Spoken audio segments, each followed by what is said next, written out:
안녕하세요 여러분, 슈퍼히어로릭TV의 라비입니다. 오늘 살펴볼 제품은 피규어라이즈 스탠다드로 발매한 가면라이더 게이츠를 살펴볼까 합니다.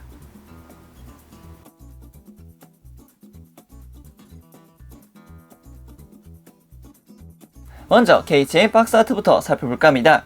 야, 박스아트가 이게 지금 지오랑 대칭되는 그런 느낌인 것 같아요.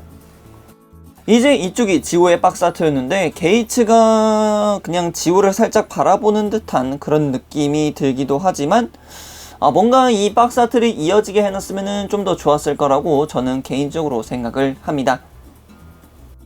일단 게이츠가 시간잭스 활모드를 들고 있는 것으로 박스의 이미지를 구현화시키고 있고요. 그리고 피규어라이즈 스탠다드, 가면라이더 지오의 로고, 그리고 하단부에는 가면라이더 게이츠, 그리고 시공 드라이버와 함께 그려져 있는 것까지 확인할 수 있겠습니다. 박스의 아래쪽을 보시게 되면은 도색되어 있는 게이츠의 모습이 그려지고 있는데요. 이렇게 도색을 시켜 놓으니까 확실히 남달라 보이기는 합니다만 실제 실물 제품은 과연 어떨까요? 그게 저는 굉장히 궁금하더라고요. 그리고 그 반대편에는 가면라이더 게이츠에 대한 간단한 설명이 있고요. 여기 보게 되면은 모스트 이블 오마 지오라고 적혀 있는 게 굉장히 눈에 띄네요. 그리고 여전히 피규어라이즈 스탠다드에 들어가는 클리어 베이스가 부속되어 있다는 것까지 확인할 수 있겠습니다. 자, 그럼 여기까지 박스 아트를 살펴봤고요. 그럼 게이츠 본체를 한번 살펴볼까 합니다. 묘코인 게이츠가 시공 드라이브를 통해 변신한 가면라이더 게이츠를 이렇게 선보이게 됩니다. 가면라이더 게이츠 같은 경우에는 붉은색 컬러와 노란색, 그리고 이제 검은색을 바탕으로 해가지고 2호 라이더라기보다는 1호 라이더 격의 비슷한 컬러를 보여주고 있다는 게 의외로 특징적인 포인트였죠. 앞서 발매했던 지오와 이렇게 살펴보게 되면은 전반적인 부분이 전부 다 똑같기 때문에 피규어라이즈 스탠다드에서 2호 라이더가 발매된 적이 없었는데 이렇게 빨리 발매할 수 있게 된 계기도 거의 대부분을 지오와 동일하게 사용했기 때문에 그런 것이 아닐까라는 생각이 들기도 합니다.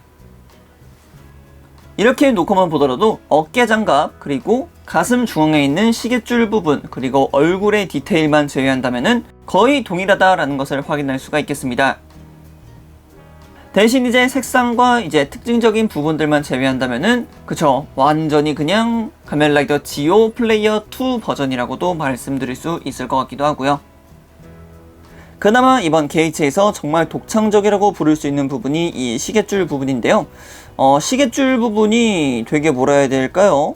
무광 처리를 한 듯이 굉장히 뭐라 해야 될까, 까끌까끌한 거친 면을 가지고 있다는 게 특징이라고 할 수가 있겠습니다. 지오 같은 경우는 이렇게 코팅 처리를 해서 굉장히 매끄러운 표면을 가져간 반면 이렇게 게이츠는 완전히 거칠고 무광틱한 모습을 보여주면서 한 가지 포인트를 잘 잡아냈다고도 말씀드릴 수 있을 것 같아요. 그리고 여전히 계승되는 이 게이츠의 얼굴 부분, 지오 때도 그랬는데 게이츠도 이 라이다라는 글자가 되게 뭐랄까 식별이 잘 안 된다라는 느낌이 있습니다. 라까지는 어느 정도 보이는데 이는 안 보이고요. 그리고 다도 글쎄요, 다도 그렇게 많이 썩 보인다라는 느낌은 들지가 않습니다. 이 부분은 지오도 그랬듯이 스티커의 부재를 통해 나타났던 결과였는데 게이츠도 이것과 동일하게 따라간다는 점이 굉장히 아쉬웠습니다. 사실상 앞서 발매했던 피규어라이즈 스탠다드 지오와 그렇게 크게 별반 차이가 없기 때문에 각 세부 디테일은 그렇게 많이 살펴볼 생각은 없고요. 저는 오히려 이쪽 피규어라이즈 스탠다드로 발매했던 게이츠와는 어떤 면이 다를까라는 것을 조금 더 중점적으로 살펴볼까 합니다. 일단 상체의 프로포션은 피규어라이즈 스탠다드 쪽이 조금 더 길쭉길쭉한 모습을 보여주고 있습니다. SH 피규어츠 같은 경우에는 목 부분이 확실히 짧다라는 느낌이 있었기 때문에 조금 뭐랄까 짜리몽땅한 느낌을 받기도 했었기 때문에 오히려 프로포션은 이쪽 피규어라이즈 스탠다드 쪽이 조금 더 낫다라고 평가할 수 있겠습니다. 대신 얼굴의 조형 같은 경우에는 SH 피규어츠가 훨씬 더 높다라는 것을 말씀드릴 수 있겠는데요. SH 피규어츠 같은 경우에는 턱 부분이 굉장히 깔끔하게 내려오는 것을 확인할 수 있겠지만 이쪽 피규어라이즈 스탠다드 같은 경우에는 굉장히 뭉툭하게 내려온다는 것을 알 수가 있습니다. 그렇기 때문에 얼굴을 정면에서 보면은 확실히 조금 살이 찐 것 같은 게이츠의 얼굴이 보일 수밖에 없습니다. 이렇게 두 제품의 옆모습을 보게 되면 확실하게 알 수가 있을 것 같습니다. 피규어라이즈 스탠다드는 확실하게 뭉툭한 모습이고 SH 피겨츠는 깔끔하게 떨어진다라는 모습이 있기 때문에 저 개인적으로는 SH 피겨츠 쪽의 얼굴 조형을 들어주고 싶네요. 그리고 이쪽 라이드워치 같은 경우에는 서로 반대되는 입장을 가지고 있습니다. SH 피겨츠 같은 경우에는 라이드워치의 전체적인 색상을 구현했다면 피규어라이즈 스탠다드 같은 경우에는 라이드워치는 동일하나 내부의 스티커를 사용해서 구분짓고 있다라는 차이점을 가지고 있습니다. 그리고 SH 피겨츠 같은 경우에는 골반 쪽으로 하여 허벅지까지 도색이 되어 있는 반면 이쪽 피규어라이즈 스탠다드 같은 경우에는 허벅지에만 검은색으로 색상을 구현하고 있다는 점 확인할 수가 있겠습니다. 어떻게 보면 이것도 하나의 차이점이기 때문에 말씀을 드렸고요. 그리고 팔목 쪽에 자리하고 있는 검은색이 자리하고 있는가 없는가도 이렇게 또 찾아볼 수 있겠죠. 피규어라이즈 스탠다드와 SH 피겨츠의 게이츠를 이렇게 두고 살펴봤는데 프로포션 쪽은 피규어라이즈 스탠다드 쪽이 확실하게 좋지만 디테일 면에서는 SH 피겨츠 쪽이 훨씬 더 높았다라는 것을 확인할 수 있었습니다. 이 두 개의 장점을 짬뽕시켜서 나중에 진골 조제가 나온다면은 그거는 진짜 완전 좋겠는데요. 네, 그건 진짜 엄청나게 좋을 것 같습니다.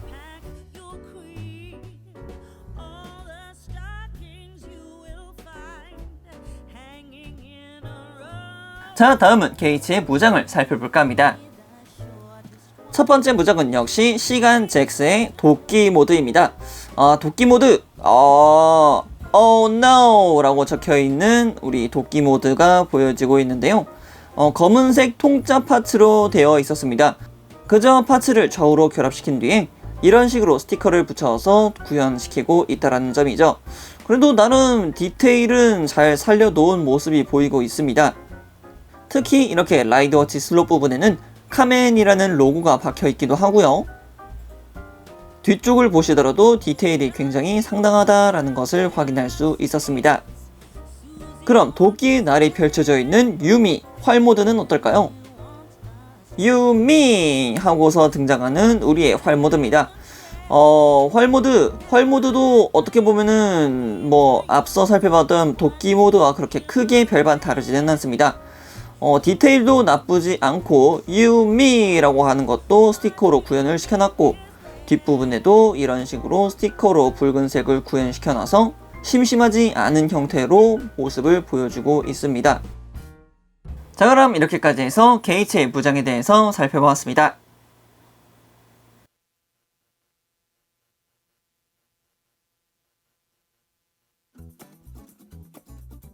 자, 다음은 게이츠의 가동률에 대해서 한번 살펴볼까 합니다.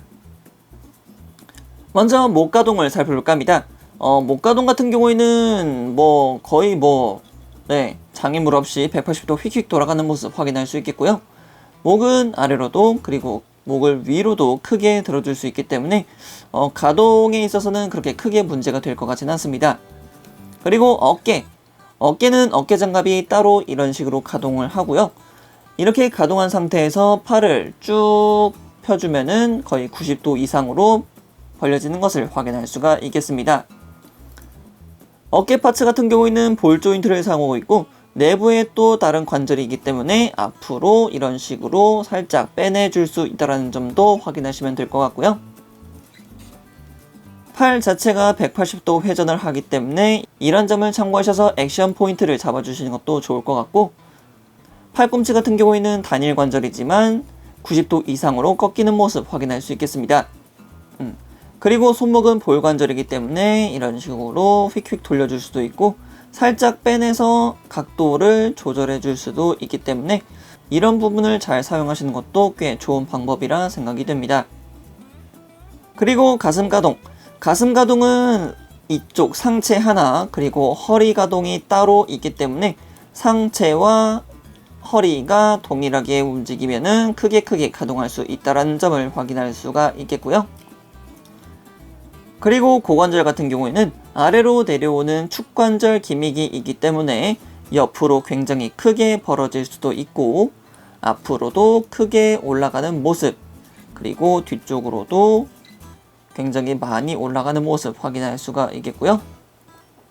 무릎 또한 관절이 하나밖에 없지만 이런 식으로 완벽하게 굽혀지는 무릎 가동 확인할 수 있겠고요. 발목 가동 같은 경우에는 조금 까다로울 수 있겠지만 안쪽으로도 가동이 가능하고 바깥쪽으로도 가동이 가능하며 위, 아래로도 가동이 가능합니다. 웬만해서는 이 발목 가동을 신경을 좀 많이 써주셔야 되는 게 가동을 잘못했다가는 내부에 있는 핀이 파손될 수 있으니까 이런 부분 조심해 주시길 바라겠고요. 그리고 특히 이 앵클 부분이 많이 빠지는 경향이 있기 때문에 이런 부분도 조심하시는 게 좋을 것 같습니다. 그리고 지오 시리즈에서 약속된 키쿠라는 글자까지 보여드리면서 가동률 맞춰보도록 하겠습니다.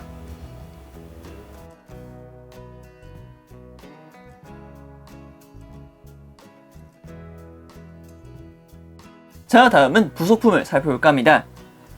먼저 SH 피규어처를 한다면 항상 부속되고 있는 이 클리어 베이스가 하나 추가되어 있고요. 그리고 이렇게 주먹손 한 세트, 편손 한 세트, 그리고 시간 잭스 도끼 모드를 줄 수 있는 왼쪽 손파츠와 시간 잭스 활 모드를 줄 수 있는 오른손이 하나가 부속되어 있습니다. 오늘은 이렇게 피규어라이즈 스탠다드 가면라이더 게이츠를 살펴보았습니다.